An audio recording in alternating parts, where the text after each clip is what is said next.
doing my thing up here.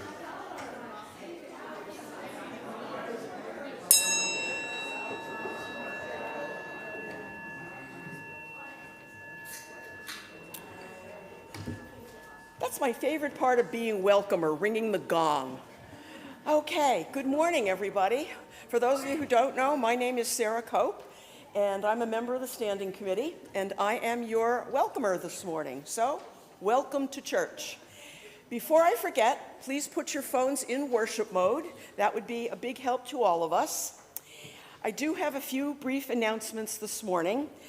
First of all, there is a worship workshop being held next Sunday, 6/11, from 12 to 2, to explore how, if you have an interest in standing up here and presenting a sermon, you might be able to do that. And I believe our beloved Jackie Clement is hosting that. Is that correct? Yay. All right. So you'll learn a lot from Reverend Jackie. Okay.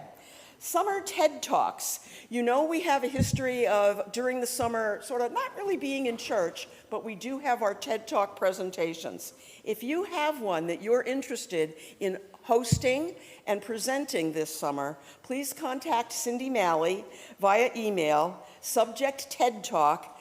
The talk itself should be 20 minutes or less. Okay, let me see what else I have on my list.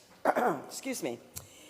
There will be a yard sale over at the Historical Society next Saturday to benefit the Ghana School. And if you have anything you'd like to get out of your garage and donate, please drop that off on Friday from 4 to 6.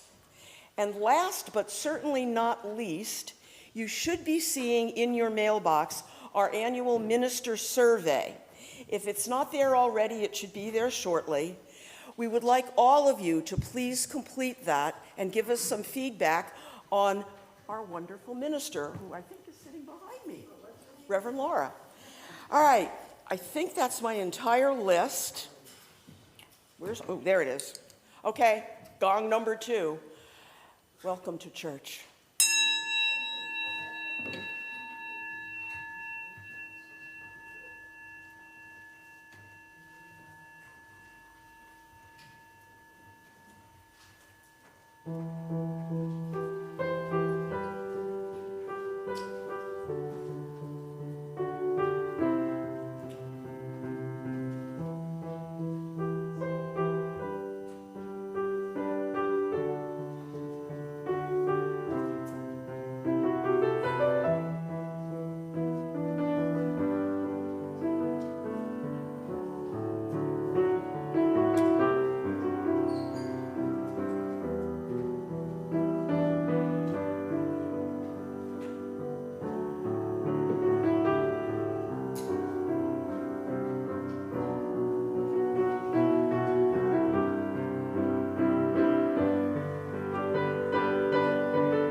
This morning's call to worship is responsive. It's in the gray hymnal at 587, and the words will also be on the screens.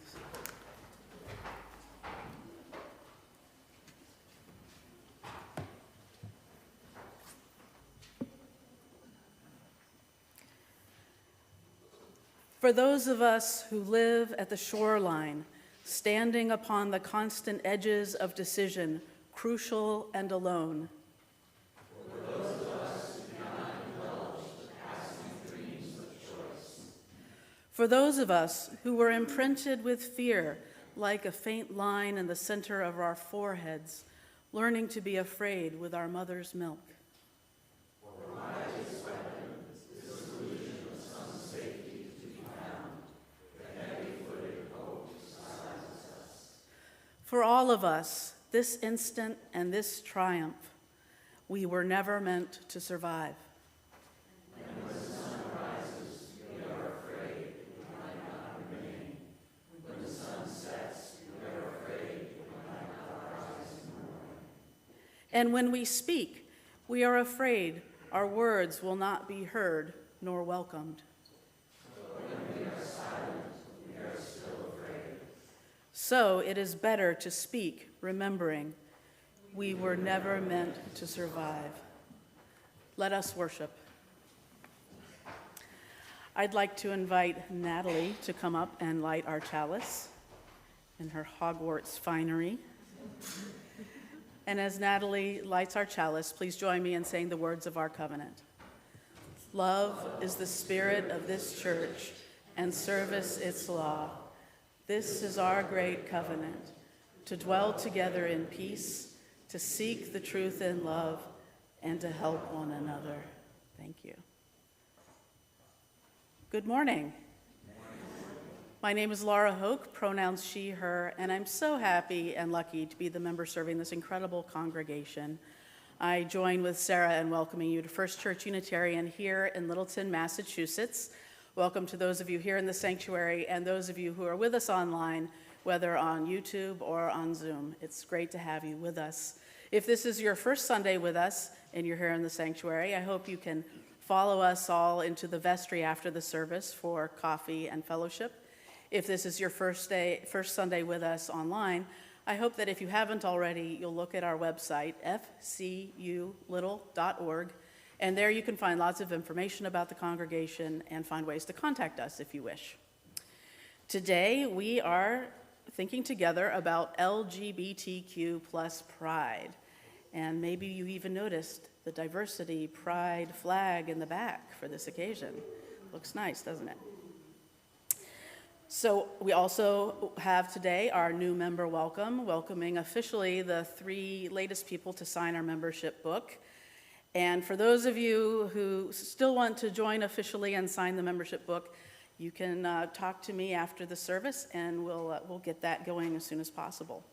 But I'm looking forward to that. And finally, thank our guest musicians who are here this morning to do our anthem, Patti, Sardella, Peter Ersland, and Mike McKendry, that I'm looking forward to as well. So let's start out with our opening hymn. It's one written by a former minister of this church, Fred Small, number 1019 in the Teal hymnal, Everything Possible. And I invite you to rise in body or in spirit. Story,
In addition to folks from our Member Reach Committee, I'd like to invite up our three newest official members, Joe Parker, and where are they? Sara and Jack Buchholz, and Zachary and Henry can come up if you want.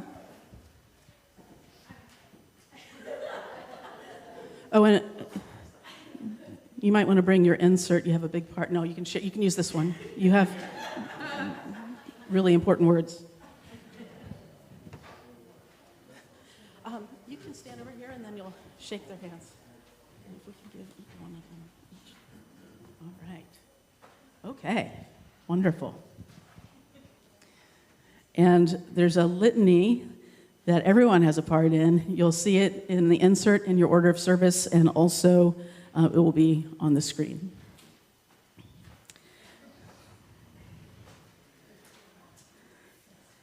So Jack, Sara, Joe, friends, we welcome you this morning to full membership at First Church Unitarian. By signing the membership book, you have indicated your intent to continue to share your time, talents, and treasure with the congregation as you are willing and able. You have also indicated that you will now take on the responsibility of congregational governance. You will help to determine with your votes the course that we will chart together. You will be challenged to share honestly and openly your opinions, always with respect and charity for differing points of view. Above all, we are challenged to make decisions that put our convictions to work. In joining this congregation, do you embrace this responsibility and rise to this challenge? Will you welcome these friends to our congregation? Congregation, please rise as you are able and willing in body or spirit. We welcome you with joy into the sacred bonds of membership. We welcome you with love into the life of this community. We promise to be with you in times of joy and sorrow. We honor your search for truth and meaning. We will walk with you as together we seek the truth in love, as we serve one another and our wider human community. All together, may we continue to grow together in wisdom and love as individual seekers and as one congregation, connected to those who came before us and those who will come after us. We commit ourselves anew to the sacred work of serving our mission and sharing our ministry. Welcome and congratulations.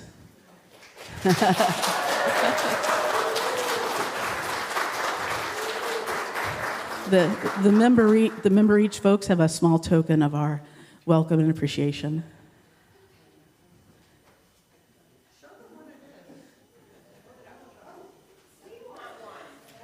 Yeah.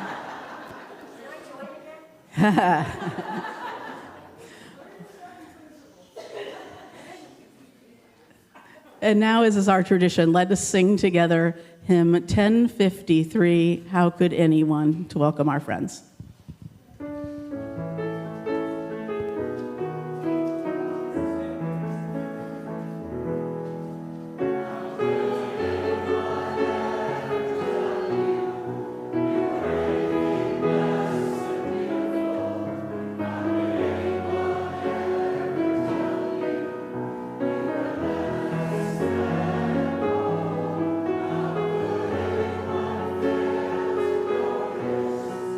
you.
can hear me?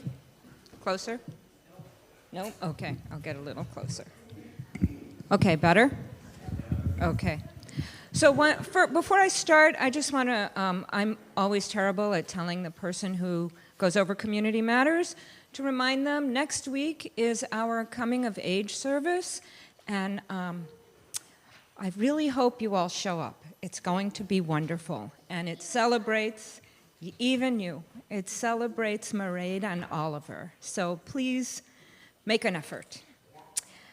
This morning I'm going to read a banned book, Prince and Knight. There's a lot of good banned books out there, by the way. So, once upon a time, in a kingdom far from here, lived a charming prince who was handsome and sincere. His parents knew that soon it would be time he took the throne, but the kingdom so grand, the prince could not rule alone. So the three of them set out and traveled far and wide on the quest to find the prince a kind and worthy bride.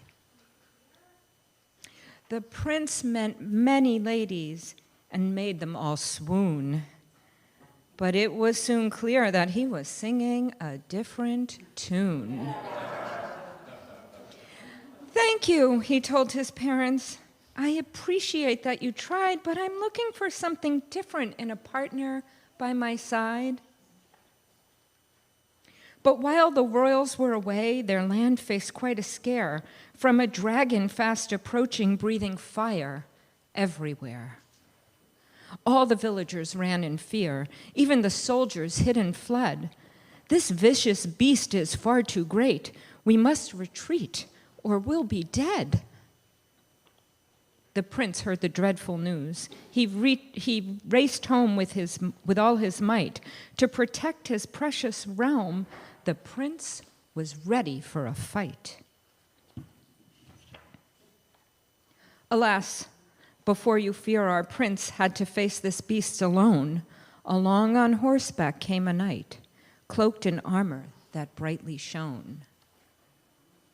The dragon charged upon our heroes, thinking it had already won, but the knight had a bold idea and raised his shield to face the sun. The glare hit the shining metal, blinding the dragon's fiery eyes, but it was what the prince did next that really caught it by surprise. The prince had climbed atop the dragon and tied a rope around its head. He wrapped the cord around the neck and down the body like a thread. The plan had worked. The dragon was caught. Its body was tied and bound, but the prince, high up, had lost his grip and was falling to the ground. The knight below jumped on his horse, and they began to race. The prince was caught, and fear from harm held the knight's embrace. "You saved my life!" "And you saved mine," they said to one another. And in a flash, to each it felt there simply was no other.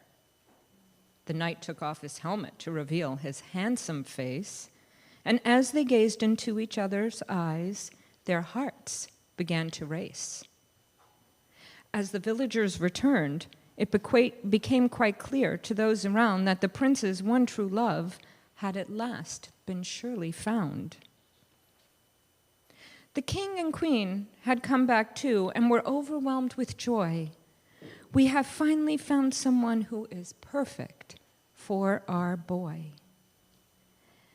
And on the two men's wedding day, the air filled with cheer and laughter, for the prince and his shining knight would live happily ever after.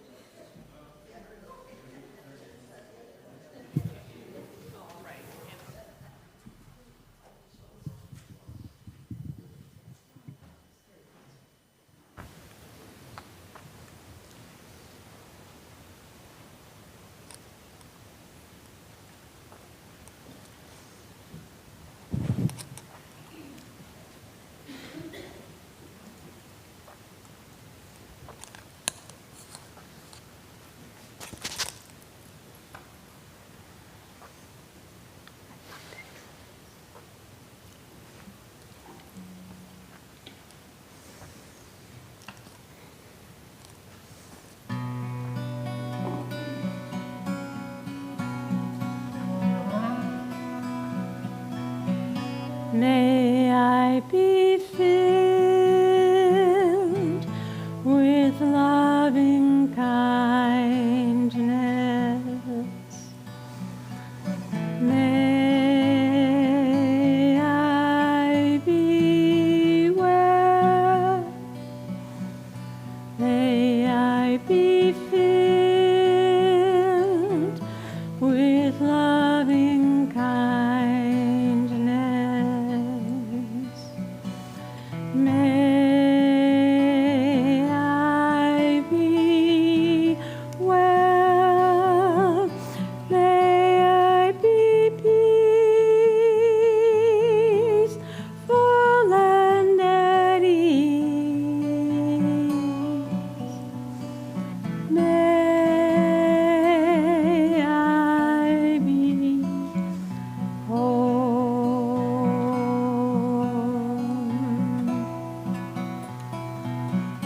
May you be filled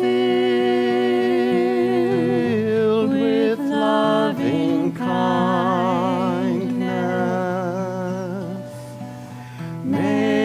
May you be well. May you be filled with loving kindness. May you be well. May you be peaceful and at ease. May you be whole.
May we be filled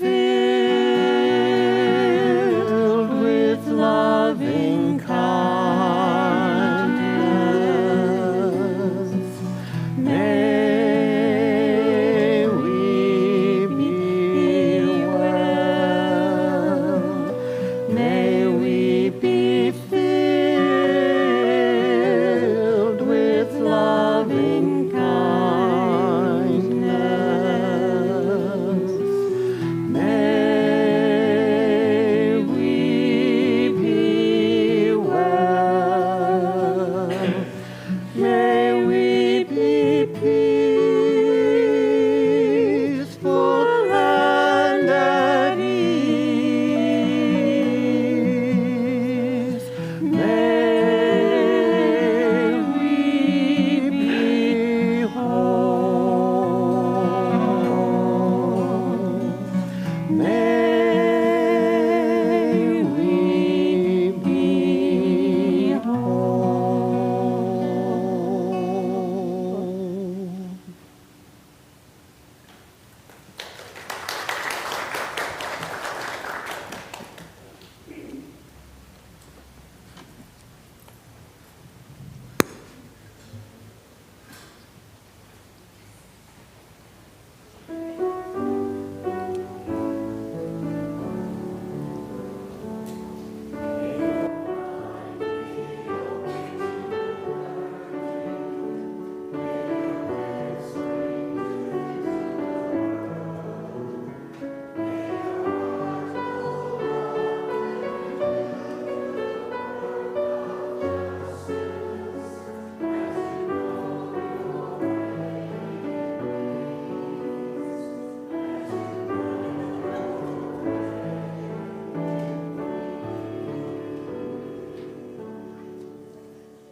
The funds we gather collectively each week during our offering have the potential to do greater good for ourselves and for our community and for our world than they would have if they were spent individually.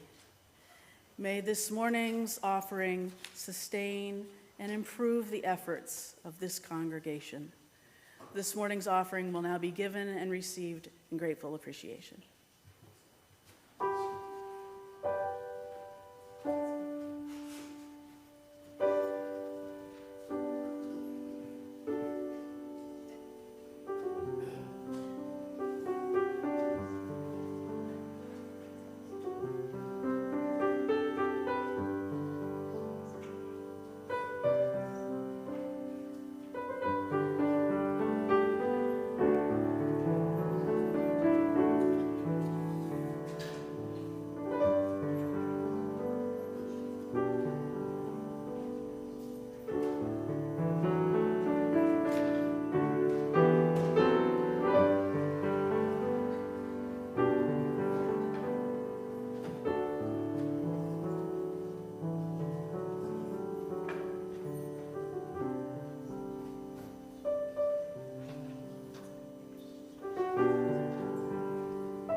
Please join me in the words of our community response. We are grateful for the opportunity to give and serve, and grateful for the gifts we have received. May this affirm the ministries of our church community, both within and beyond these walls. Most weeks, we have a special time for what we call the Candles of Caring. This is a chance to share any very important joy or concern that is with you with this gathered, beloved community. We ask that if you're in the sanctuary, you raise your hand high enough so that we can see it. Let us know your name and briefly how we might direct our thoughts, prayers, and healing wishes. And we'll come around to you with a microphone and light a candle for you up front. If you are with us on Zoom and wish to share, please raise your hand in the reactions area of Zoom, and we will call on you in turn. Are there any candles of caring this morning? Okay. I'd like to ask Rich to light one last candle and let this represent all the joys and concerns that are with us this morning, but that remain unspoken.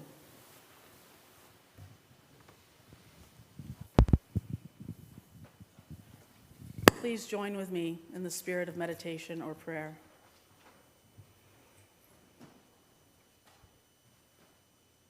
Once again, we have come together in love and trust, sharing those cares dearest to us with this gathered beloved community. Let us hold in our thoughts, hearts, and prayers those joys and concerns that were spoken aloud, as well as those that remain unspoken, as we share together in a time of sacred silence.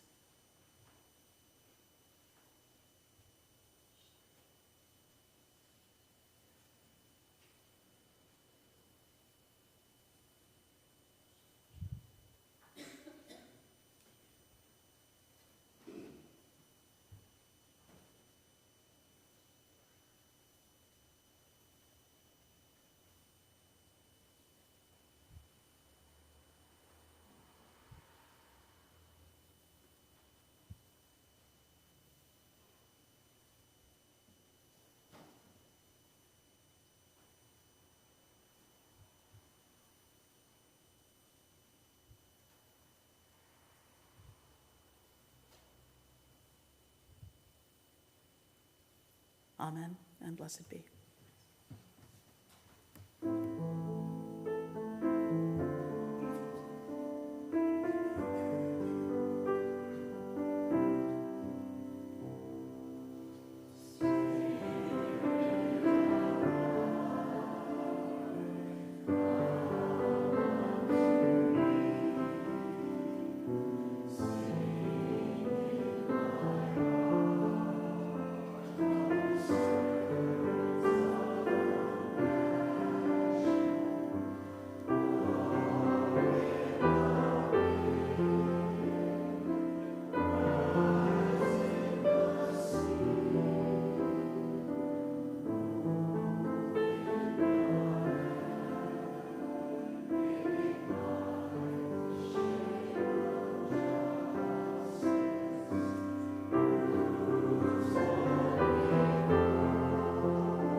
It's 2023, and there's no denying that LGBTQ plus folks have come a long way.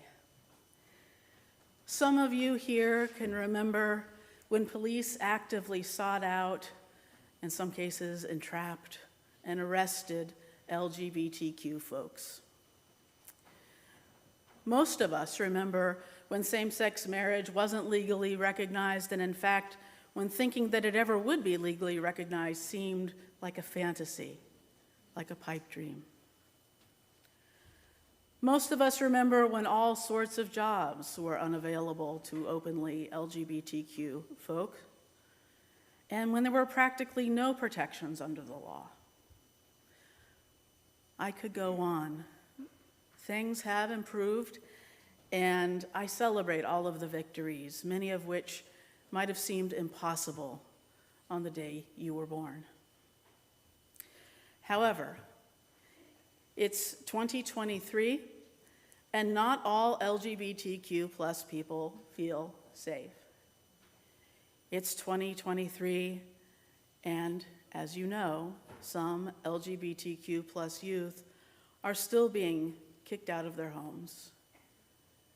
It's 2023, and there's no denying that there are still people right here in the United States who would like to take away most, if not all, legal protections and rights for LGBTQ folks.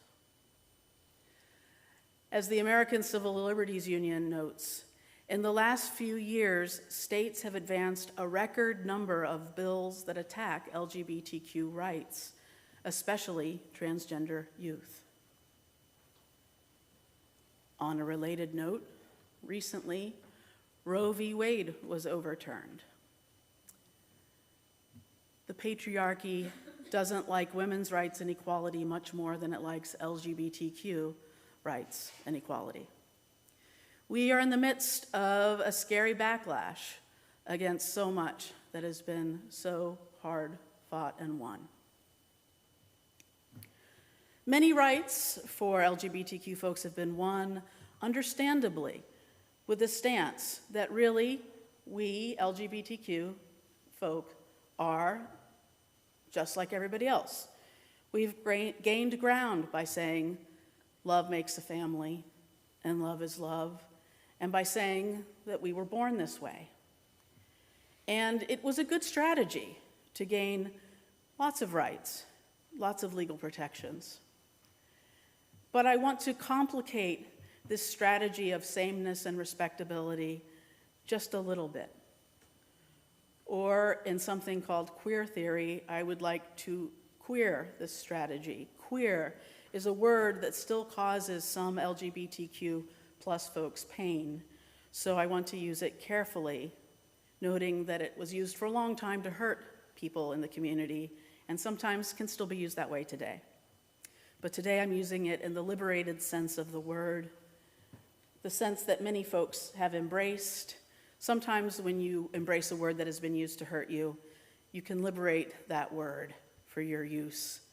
Sometimes that can even liberate you. And so that's the sense in which I'm using the word, to be clear and to be queer. I'm here, I'm queer. Get used to it. There you go. My point really is that while, yes, LGBTQ, or sometimes queer community, while we folks are human beings, of course, having human experiences on this planet Earth, and therefore have 99% of stuff in common with straight and cisgender folks, we are different in some ways, and that's okay. That's good. It's to be celebrated. And yes, every single person, regardless of their sex, their gender, their sexual orientation, every single person is unique and special. But there are ways in which the LGBTQ community is different. And there are some ways in which elements of queerness are a choice. And I know to some extent I'm preaching to the choir today. I know I'm among allies. And so I want to complicate, or again, the term queer, LGBTQ pride for you just a little bit today. So I just want to start by thinking about the genesis of the Pride movement, which was Stonewall back in 1969, the Stonewall riots. So for starters, the Pride movement started with riots, or an uprising if you prefer. Martin Luther King Jr. famously said that riots are the language, it's the language of the unheard, the riot.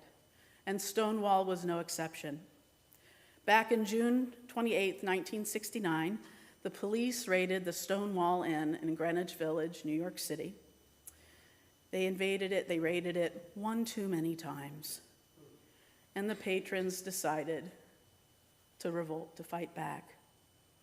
There's some dispute about exactly how it got started that night, but witnesses agree that it was largely the drag queens, the transvestites, and some folks that today might well identify as transgender or non-binary.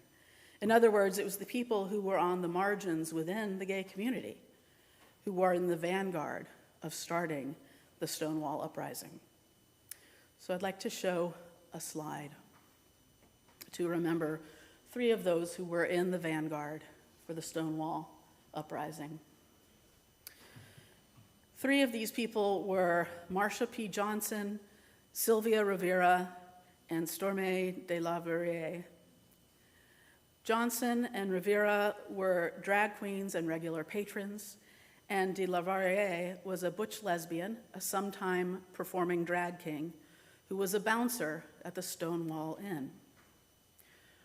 Early in the altercation of the police raid, a raid that happened simply because the clients there were LGBTQ, de la Varrière, the bouncer, was hit on the head by a policeman, and some say her punching back was the first punch of the evening thrown by the LGBTQ crowd. But she did scream as she was being hauled away to her comrades, "Why don't you do something?" And those words repeatedly helped to spark many people into action. The first, then called Gay Pride marches, were held on the one-year anniversary of Stonewall on June 28, 1970, in New York City, Los Angeles, and Chicago. So let's not forget, for starters, that the whole Pride movement commemorates riots or an uprising, but also that the key figures were genderqueer and also people of color. There can be a liberating power in looking to the margins of society. There can be a liberating power in letting those voices, the very ones who are often ignored and stigmatized, do the talking and do the leading. The power that these three embraced and others, the power that gave them the courage to rise up, was their difference and their determination to be treated with dignity in spite of that difference. I am so grateful today that there are more protections and rights for us folks than there used to be. But sometimes in the battle for equal rights, the sameness of LGBTQ folks to straight and cisgender folks has perhaps been overemphasized at times. There's power in the differences and learning and liberating ourselves in the process, liberating everyone in the process, the gay and the straight, the transgender and the cisgender. One of the things I really love about the 21st century fight for transgender and non-binary rights and equality is that it really challenges cisgender folks not just to tolerate, but also to try to dig in and understand, to really think. Yes, transgender and non-binary folk exist and are humans and deserve dignity and full rights. That's square one. That's what we need to get the opposition to understand and respect. But for LGBTQ plus allies, there is also an ask. Among allies, like those of us here in the room who are cisgender, there is the ask that you take a hard look at the whole concept of the gender binary. There's so much power and possibility in taking that harder look. We can all liberate ourselves by examining the gender binary and really questioning its validity. And that will be a deeper topic for another time because it is certainly worth it. Today, I'll just say that I wish that those of us in the gay, lesbian, bi community had done more of that, say, when we were working for same-sex marriage, because it would be worth it to dive into the concept of heteronormativity that is within many people's concept of marriage, and the patriarchy that can creep into marriages from that, opposite sex and same-sex marriages, mind you. And we'd all have more liberated marriages if we took that deep dive. I also wish we hadn't leaned so hard into the I'm born this way side of the equation. Again, it has been very useful strategically in making many people more sympathetic to the plight of the LGBTQ folks, but it is oversimplified. To complicate it, I'd like to quote Alex Capitan, a UU lay community minister and a founder of Radical Copy Editor. Alex, who uses zir pronouns, writes, I want to talk about choice. I want to talk about the fact that just because someone who is out to destroy you says you choose to be the way you are does not mean that the path of best protection is to counter with, no, I didn't choose this. It's not a choice. I was born this way, and I've always been this way. Is who I am, my sexuality, my gender, a deep and real part of me close to my soul? Yes. Are there choices involved? Of course there are. Z goes on. I have made one choice after another to feel more at ease, more vibrant, more alive. I chose to change my name. I chose to allow myself to be open to the idea that I might be attracted to women. I chose to open myself to the idea that, first of all, genderqueer people exist, second, that I might be one, and third, that I might be attracted to other genderqueer folk. After all of this, I chose to remain open to the idea that I was still attracted to men and might actually like being in a relationship with one. If I hadn't made these choices, I never could have lived into my full, authentic self. Capitan writes, and you know, there are some things that are more attractive to me than gender. I'm attracted to feminists. I'm attracted to radicals. I'm attracted to people who are assertive and like to make decisions. Is any of this biologically hardwired into me? Probably not. Is all of it impacted by culture? Definitely. But do I have every right to pursue relationships and experiences with whoever I want because it's my body and my sexuality? Yes. It doesn't matter who I seek intimacy, ecstasy, joy, or camaraderie with. Sexuality is sacred, love is sacred, and I deserve and demand the right to full control over my body and what I do with it and with whom I share it. Z concludes, so if anyone ever tries to invalidate you or the way you seek intimacy by saying, it's just a choice, tell them, choice is sacred. Tell them the inherent right of every person to have full authority and agency over choices they make about their lives and their bodies is a spiritual and human imperative. That there is a word for this, and it's liberation. That there is nothing more worth fighting for. Tell them that in your faith tradition, we don't love people despite their differences or because they can't help being different. We love people because of their differences and because diversity enriches our world and our communities.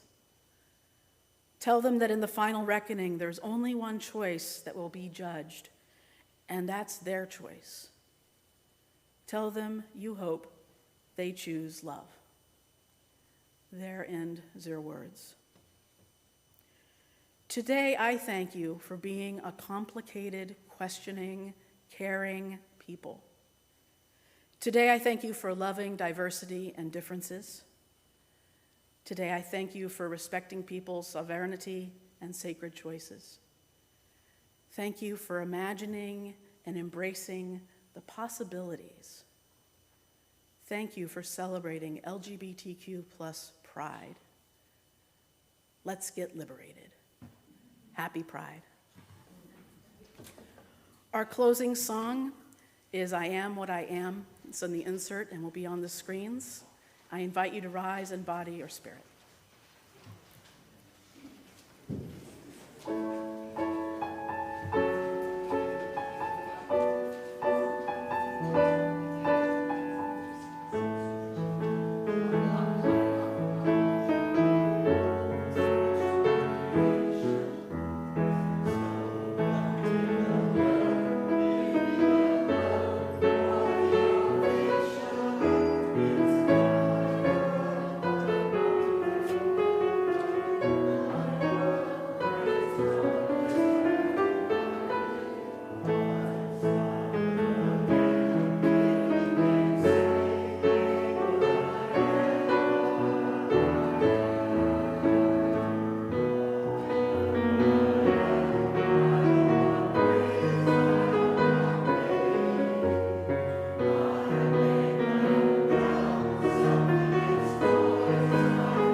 For our closing words, if you and the person next to you are comfortable, I invite you to hold hands or touch elbows, shoulders, feet, whatever works for you, or simply put up your hand, if you can, your arms, and feel the energy between us.